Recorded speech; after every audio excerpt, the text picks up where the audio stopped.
वसमत या ठिकाणी चंद्रकांत उर्फ राजूभैया नवघरे यांनी पुन्हा आपला गड कायम राखत आपला दणदणीत विजय खेचून आणलाय।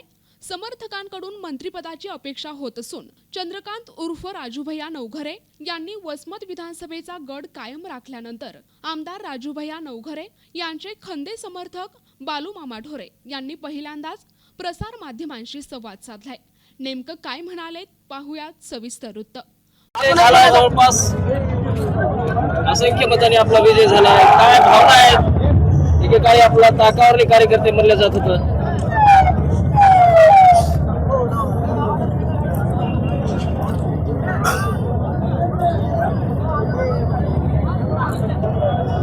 निश्चित हा विजय आमदार राजूभैया नवघरे यांनी तळागाळापर्यंत केलेले जे कार्य आहे, मग ते ग्रामीण भागातला असो, कष्टकरी असो, शेतकऱ्याचा असो, शेतमजुराचा असो, की शिकणाऱ्या युवा पिढीचा असो की वर्धाचा असो, प्रत्येक माणसापर्यंत जे बऱ्या 5 वर्षात बयाचे कार्य केलं, एक इथला भूमिपुत्र म्हणून, इथला एक शेतकरी पुत्र म्हणून, प्रत्येक समाज असू द्या, प्रत्येक घटक असू द्या, असा कोणत्याही घटकाला बयानं वंचित नाही केलं होतं। आणि ही केलेली सेवा निश्चित मी माझं भाग्य समजतो की मला 25 वर्षापासून त्यांच्यासोबत सेवा करण्याची संधी मिळाली आणि सेवा संधी करताना त्यांनी कधीही गद्दारीपणा असा केलेला नाही। आणि हा विजय इथल्या भूमिपुत्राचा, इथल्या प्रत्येक महायुतीतल्या प्रत्येक कार्यकर्त्याचा, मग राष्ट्रवादी काँग्रेस पार्टी असू द्या, भाजपा असू द्या, शिवसेना असू द्या, मित्रपक्ष असू द्या, एवढंच नाही, काही जण इतर पक्षात असले तरी त्यांनी घरी बसून सुद्धा आम्हाला साथ दिला। त्या सर्वांचा मी माझ्याकडून, माझ्या नेत्याकडून, या इथल्या भूमिपुत्राकडून सर्वांचे आभार मानतो। आणि निश्चित या ठिकाणी एवढं सांगतो, हा विजय इथल्या भूमिपुत्राचा, इथल्या शेतकरी पुत्राचा, इथल्या कष्टकरी, इथल्या सगळ्या सामान्य माणसाचा विजय आहे।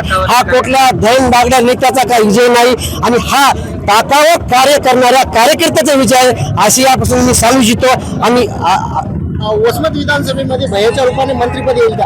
निश्चित मंत्रिपदाची कधी अपेक्षा आम्ही केली नाही, पण आपण सर्वजण दादाच्या सभेला उपस्थित होतात आणि हे उद्गार आमचे नेते, देशाचे नेते आदरणीय अजितदादा पवार साहेब यांनी स्वतः वसमत येथे झालेल्या जन आशीर्वाद यात्रेमध्ये भैयाला मी तुम्ही मताधिक्याने निवडून द्या आणि इथल्या जनतेने ते त्या मताधिक्याने निवडून द्यायचं केलेलं काम आहे। निश्चित दादा बोललेला शब्द पाळणारे नेते आहेत आणि भैया निश्चित मंत्री होतील असं मी दादाच्या वक्तव्यावरून तुम्हाला सांगू शकतो। आतापर्यंत जे वसमत विधानसभेमध्ये जे निवडणुका झाला, बरं हा विजय म्हणजे खूप मोठ्या फरकाने आणि दणदणीत विजय, काय भावना कसा आहे? आता ही भावना सांगायला गेला तर तुम्ही सर्वांनी या 2 महिन्यातल्या घडामोडी सर्वांनी पाहिल्या आहेत, पण भैयाने कधीही कोणासोबत दुजाभाव न करता वागले होते आणि ह्या निकालातून भैया इथले एक स्पष्ट प्रमाणित नेतृत्व आहे हे सिद्ध झालेलं आहे।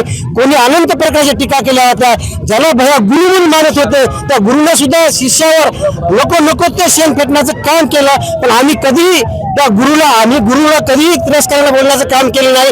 पण जनतेनं गुरुनं इथल्या भूमिपुत्राला केलेला जो तिरस्कार होता, ते जनतेनं आपल्या मतातून मताधिक्य देऊन हे सिद्ध केलेलं आहे। ठीक आहे। प्रतिनिधी नंदू परदेशी, NTV न्यूज मराठी, वसमत, हिंगोली।